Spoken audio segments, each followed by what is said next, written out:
तो विद्यार्थी, आज हम लोग विस्थापन अभिक्रिया के बारे में पढ़ेंगे। और यहाँ पे विस्थापन अभिक्रिया क्लास 10 का चैप्टर केमिस्ट्री का एक चैप्टर है क्या, रासायनिक अभिक्रिया और उसके समीकरण। तो इसके बारे में हम लोग जानेंगे। इसका एक टाइप है विस्थापन अभिक्रिया। विस्थापन अभिक्रिया के बारे में जानेंगे। तो विस्थापन अभिक्रिया है क्या? विस्थापन अभिक्रिया का डेफिनेशन हम लिखते हैं। विस्थापन अभिक्रिया होता क्या है? तो इसमें क्या होता है ना कि विस्थापन अभिक्रिया जानने से पहले एक चीज हम लोग जानते हैं, reactivity series. Reactivity series, reactivity series क्या होता है? तो अभिक्रियाशीलता समूह एक होता है कि कौन सा तत्व किससे ज्यादा अभिक्रियाशील है, यानी सबसे पहले रिएक्शन कौन करेगा, इसके बारे में एक सीरीज बनाया गया है। ये यहाँ पर हम लिखते हैं। तो सबसे पहले इसमें रिएक्टिविटी सीरीज सबसे ज्यादा रिएक्टिव एलिमेंट को लिखेंगे और धीरे धीरे हम लोग कम रिएक्टिव एलिमेंट को लिखेंगे। तो सबसे पहले होता है पोटेशियम, उसके बाद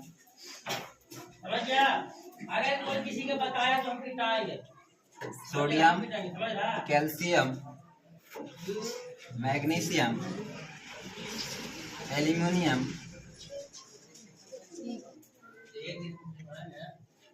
जिंक, फेरस, लेड, हाइड्रोजन। उसके बाद फिर कॉपर, पारा, चांदी और सोना। ये है रिएक्टिविटी सीरीज। इसके बहुत सारे टीचर्स बताते हैं ट्रिक बना करके, और हम लोग भी जानते हैं इसका क्या होता है। एक ट्रिक होता है, बहुत ही पॉपुलर ट्रिक, सारे लोग आप लोग जानते होंगे। ट्रिक के माध्यम से याद करते हैं तो लिखते हैं काशी नाथ का माली आलू जरा छिलके पकाता है। तो वैसे कहता है कौन है, माली कहता है कौन है, आगे आगे। ये ट्रिक के माध्यम से हम लोग याद कर सकते हैं। Potassium, sodium, calcium, magnesium, aluminium, zinc, ferrous, lead, hydrogen, copper, mercury, silver और गोल्ड। ये रिएक्टिविटी सीरीज में ज्यादा और एग्जाम में बहुत बार पूछे भी गए हैं। तो हम लोग विस्थापन अभिक्रिया पढ़ने से पहले हम लोग जाने रिएक्टिविटी सीरीज, अभिक्रियाशील समूह इसको बोल सकते हैं। इसमें सपोज दैट दो एलिमेंट है, तो सबसे पहले किसी के साथ रिएक्शन कौन करेगा। तो एक एग्जांपल के तौर पर हम एक ले लेते हैं पोटेशियम और दूसरा फेरस। किसी चीज में ये दोनों में से पहले रिएक्शन कौन करेगा, तो जितना जो ज्यादा ऊपर रहेगा वो जल्दी रिएक्शन करेगा। तो यहाँ पे फेरस और पोटेशियम को रखा जाए तो ज्यादा रिएक्टिव कौन है? पोटेशियम है। मैग्नीशियम और कॉपर को रखे तो ज्यादा रिएक्टिव कौन है? मैग्नीशियम है। यानी कहा जाए तो ऊपर नीचे से ऊपर जाने पर रिएक्टिविटी सीरीज अभिक्रियाशीलता समूह बढ़ता है और ऊपर से नीचे आने पर अभिक्रियाशीलता समूह घटता है। तो इसके बारे में हम जाने, बहुत बार ऐसे एग्जाम्पल में इसको पूछ दिया है। ठीक है, तो ये हम लोग रिएक्टिविटी सीरीज जाने, उसको ट्रिक के माध्यम से ये आप लोगों ने अभी जाना। तो अब हम लोग विस्थापन अभिक्रिया के बारे में देखें कि विस्थापन अभिक्रिया है क्या। तो क्या होता है कि अधिक क्रियाशील होता है तत्व। अधिक क्रियाशील मतलब समझ रहे हो ना? तो क्या होता है कि अधिक क्रियाशील तत्व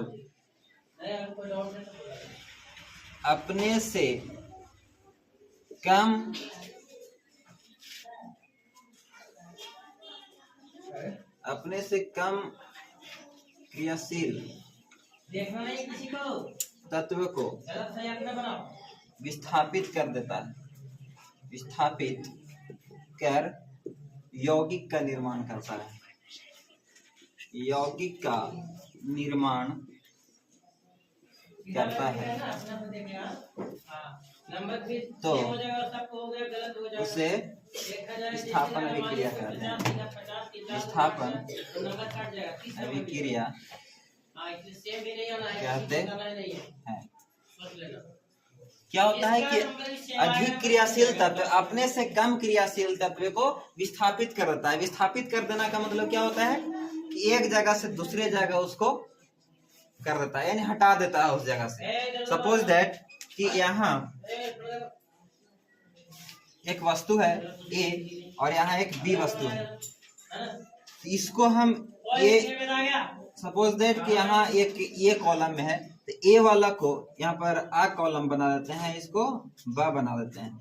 तो आ कॉलम वाला जो वस्तु ए है इसको विस्थापित करके यहाँ पर रख दिए। इसका मतलब क्या हुआ कि ए को यहाँ विस्थापित कर दिए, समझे? तो ये विस्थापित हुआ।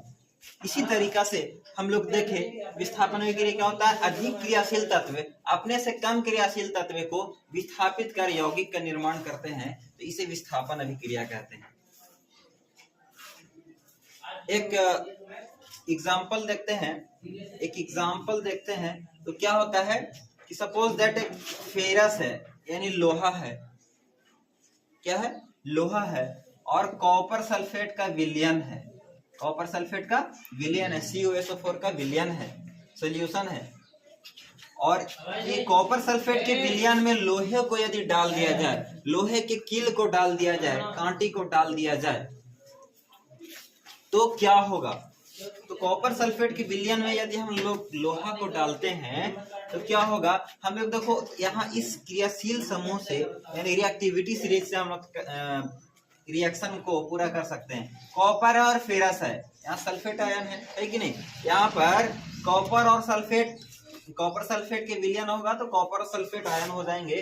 तो यहाँ पर आप देखते हैं कि कॉपर और फेरस है, तो कॉपर फेरस, यहाँ फेरस है यानी लोहा है और यहाँ कॉपर है, तो ज्यादा रिएक्टिव कौन है? कॉपर से ज्यादा रिएक्टिव फेरस है। तो क्या करेगा? फेरस कॉपर को हटा करके और इसके जगह पर, सल्फेट के जगह पर क्या आ जाएगा? फेरस आ जाएगा। कहने का मतलब है कि यहाँ पर फेरस सल्फेट हो जाएगा, FeSO4 प्लस कॉपर को विस्थापित कर देगा, कॉपर को विस्थापित कर देगा। यानी क्या हुआ कि अधिक क्रियाशील, लोहा कॉपर से अधिक क्रियाशील तत्व था और यहाँ पे कॉपर को विस्थापित कर दिया और इसके साथ यौगिक का निर्माण किया। इसको कहेंगे विस्थापन अभिक्रिया। इसको एक बहुत ही एक अच्छा और मजाकिया टाइप का एग्जाम आप लोगों ने कहीं पढ़ा होगा या ना पढ़ा होगा, तो यहाँ पर देखते हैं क्या करते हैं कि एक यहाँ पर एक स्मार्ट सा लड़का है एकदम, और पावरफुल है, ये चश्मा वगैरह लगाया हुआ है, और एक और लड़का है, इतना पावरफुल ये नहीं है, और इसके साथ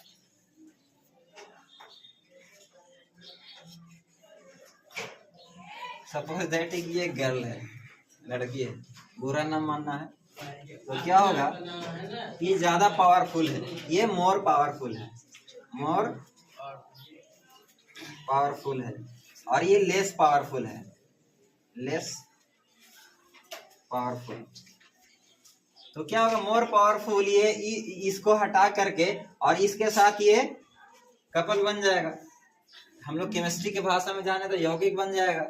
तो क्या करेगा? इसको हटा देगा, ये इसको हटा देगा, कम रिएक्टिव है ना, लेस पावरफुल है यानी लो पावरफुल, यानी कम क्रियाशील समूह में हम लोग देखते हैं। जिस तरह से कॉपर को यहाँ हटा दिया, उसी तरह से ये लड़का जो है, ये लड़का जो मोर पावरफुल है, लेस पावरफुल को मार करके और भगा दिया और इसका जगह घेर, इसका जगह पे आ गया। तो ये बेचारा रो रहा है, देखो, लेस पावरफुल, और उसके जगह पे ये आ जाएगा जो हीरो है,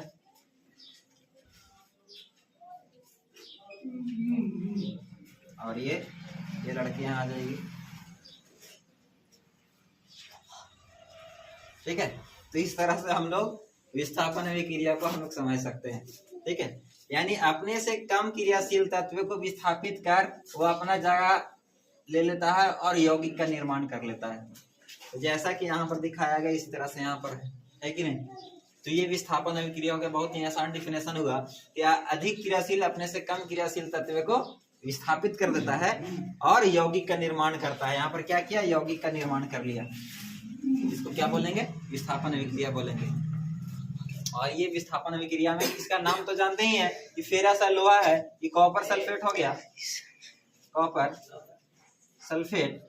और ये फेरस जो है कॉपर को विस्थापित कर दिया, यहाँ पर क्या बना लिया, फेरस सल्फेट, फेरस सल्फेट।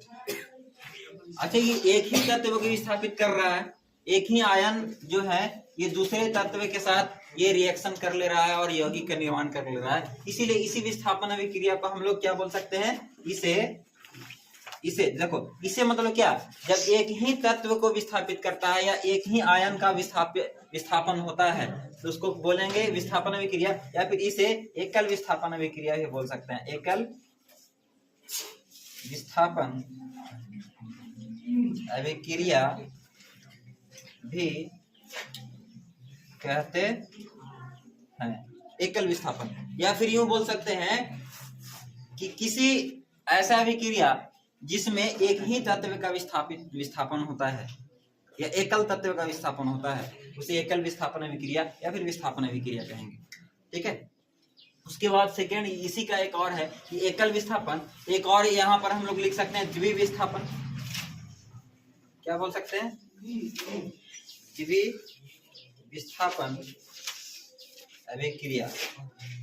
ठीक है। तो द्विविस्थापन अभिक्रिया को इसी को हम लोग ऊपर लिखते हैं। ठीक है, ऊपर लिखते हैं। तो हम लोग अब द्विविस्थापन के बारे में जानते हैं। द्विविस्थापन अभिक्रिया होता क्या है। जैसा कि अभी हम लोगों ने देखा कि एकल विस्थापन या विस्थापन से उसी को बोलते हैं, यानी सिंगल डिस्प्लेसमेंट रिएक्शन या डिस्प्लेसमेंट रिएक्शन। ठीक है। तो यहाँ पर द्विविस्थापन की बात करें, इसमें क्या होता है कि इसके कोई भी रासायनिक अभिक्रिया, जो रासायनिक अभिक्रिया में अभिकारकों का लिख देते हैं, जो रासायनिक अभिक्रिया में, जो रासायनिक अभिक्रिया में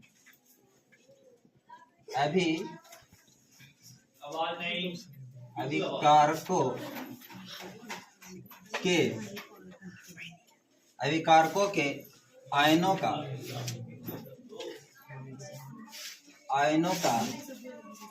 आदान प्रदान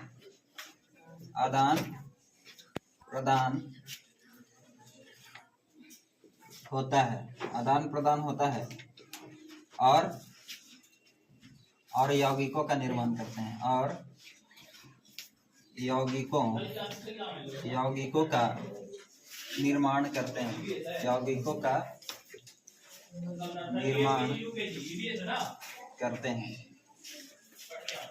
उसे द्विविस्थापन अभिक्रिया कहते हैं। द्विविस्थापन अभिक्रिया कहते हैं। इसमें क्या होता है, अभिकारक जो रहते हैं, अभिकारक मतलब पहले ही बता दिया जा चुका है कि क्या होता है अभिकारक। तो रासायनिक अभिक्रिया में जो भाग लेता है, रासायनिक अभिक्रिया में भाग लेने वाले पदार्थ को अभिकारक कहते हैं। तो अभिकारक जो रहते हैं, जैसे दो अभिकारक हैं, अभिकारक में एक से अधिक पदार्थ मिलते हैं या एक भी रहते हैं, मगर यहाँ पर क्या लेते हैं कि दो अभिकारक हैं, और दो अभिकारक के जो आयन हैं उनके बीच आदान प्रदान होता है। ये कहने का मतलब है कि क्या करते हैं, जैसे कि अभी हम लोग चित्र के माध्यम से अभी हम लोग देखे कि एक क्रियाशील तत्व अधिक क्रियाशील तत्व अपने से कम क्रियाशील तत्व को विस्थापित कर देता है, एक ही तत्व को वहां पर विस्थापित किया, मगर यहाँ पर क्या होता है, आयनों का आदान प्रदान हो जाता है, यानी अदला बदली हो जाता है। आदान प्रदान मतलब अदला बदली।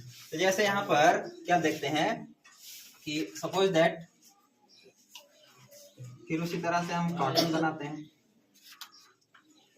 ये है एक लड़का जो चश्मा लगाया हुआ है और इसके साथ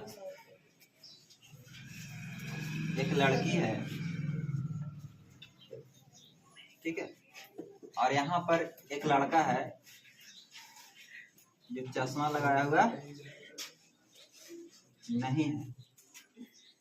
और यहाँ एक लड़की है जो चश्मा लगाई हुई है। चश्मा वाले बुरा ना मानना, लोली नहीं है।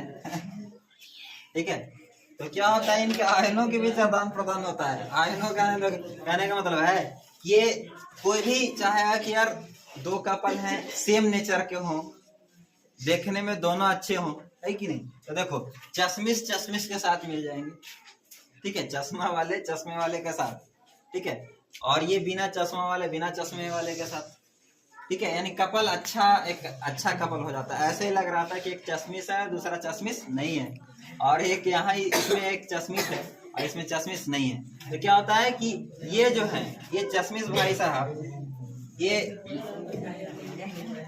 चश्मिश के साथ मिलकर के यौगिक बनाएंगे यानी कपल बनाएंगे, और बिना चश्मिश वाला बिना चश्मिश के साथ कपल बनाएंगे और क्या हो जाएंगे।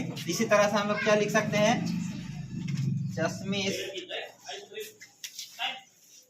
चश्मिश का बाल तो नहीं है ना,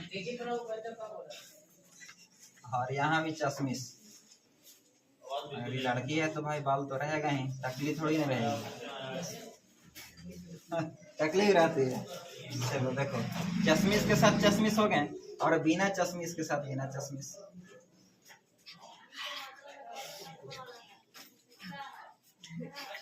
चलो देखो यहाँ पे इसी तरह से क्या हो गया, चश्मिश के साथ चश्मिश, देखो अदला बदली हो गया कि नहीं, हो गया ना, बुरा ना मानना।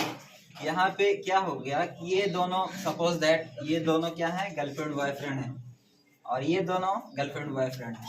तो इसको देख करके ये इसको देख करके अट्रैक्टिव हो गया, और ये जो है ये इसको देख के अट्रैक्टिव हो गया, और भाई दोनों का क्या हो गया, अदला बदली हो गया। ठीक है, तो आयनों का आदान प्रदान हो रहा है, इसका ये, तो इसको क्या बोलेंगे, द्विविस्थापन अभिक्रिया, डबल डिस्प्लेसमेंट रिएक्शन बोलेंगे। ठीक है, तो इसको हम लोग एग्जाम्पल के तौर पर देखें तो सोडियम सल्फेट का विलयन लेंगे, ठीक है, सोडियम सल्फेट लेंगे, ठीक है, और उसके बाद बेरियम क्लोराइड लेंगे, BaCl2 लेंगे। इसमें क्या होगा, रिएक्शन तो खुद से इसमें बना सकते हो। क्या होगा, इसका आयन इसके साथ, ये सोडियम जो होगा इसके क्लोरीन के साथ, और बेरियम जो होगा ये सल्फेट के साथ रिएक्शन कर लेगा, है कि नहीं। तो क्या हो जाएगा, बेरियम सल्फेट हो जाएगा, क्या हो जाएगा, बेरियम सल्फेट BaSO4 हो जाएगा, बेरियम सल्फेट हो जाएगा। और देखो बेरियम की ये वाला जो हो गया इसके साथ, तो ये वाला इसके साथ नहीं हो जाएगा, सोडियम क्लोराइड बन जाएगा कि नहीं। तो सोडियम क्लोराइड हो गया, यहाँ पे सोडियम क्लोराइड बन गया, बेरियम सल्फेट और सोडियम क्लोराइड बन गया। यहाँ पर पहले क्या था, सोडियम सल्फेट था और बेरियम क्लोराइड था, यहाँ इंटरचेंज हो गया कि नहीं, यानी यहाँ पर आयनों का आदान प्रदान हुआ। सोडियम जो है क्लोराइड के साथ होकर के सोडियम क्लोराइड का निर्माण कर लिया, और उसके बाद बेरियम सल्फेट के साथ मिलकर के, सल्फेट आयन के साथ मिलकर के बेरियम सल्फेट का निर्माण कर लिया। ये क्या है, द्विविस्थापन अभिक्रिया है। द्विविस्थापन अभिक्रिया फिर से हम लोग रिपीट कर लेते हैं, जो रासायनिक अभिक्रिया में अभिकारकों के आयनों का आदान प्रदान होता है, आयन का आदान प्रदान होता है। यहाँ पर क्लोरीन आयन सल्फेट आयन जो है ये क्लोरीन इसके साथ आ गया और बेरियम सल्फेट के साथ मिलकर के यौगिकों के निर्माण किए, क्या हो गया, ये द्विविस्थापन अभिक्रिया हो गया। ठीक है, तो ये विस्थापन अभिक्रिया, सिंगल विस्थापन अभिक्रिया और डबल विस्थापन अभिक्रिया खत्म हो गया। ठीक है।